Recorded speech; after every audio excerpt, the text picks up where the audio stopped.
Oh my, so may lakad kami ni Miss Rina. Sandali, papakita ko lang.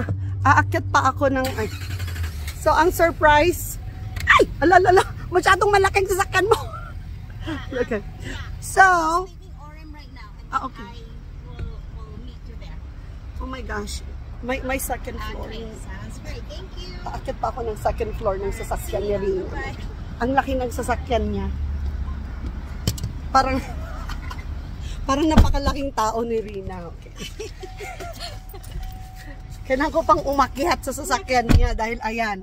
Kanya ng mga dinadrive ni Rina dito sa Utah. O, diba? Laki ng truck niya. Sabi ng asawa ko, are you sure, Mama? And ko sabi ko, yeah. Kasi alam mo ba yung bago to? Just first week pa lang, dinala ko to take little pee for lunch. And then, di ba napaka ayun na nga eh. Hindi mo parang makita anong kung nandun nasa may tao ba dyan or something. Oh, ayan. Ang laki ng sasakyan niya, parang truck na tapos ang laki niyang tao. Yeah. Parang kailangan mo ng mauupuan dyan, oh. But anyway, I'm just a passenger, so I should not make fun of her. She is the expert here. Nakita ko na siya dati nag-drive nung kanyang yung laking van niya for her books. Well, this is quite a surprise. Thank you for visiting me. Ang masakit nito, umuwi ako last year, hindi tayo nagkita kasi paalis ka na rin. Yes. Oh man, okay.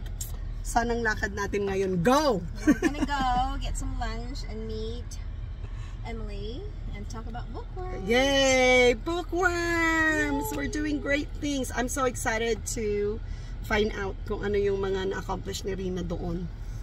And we're moving forward with a lot of surprises.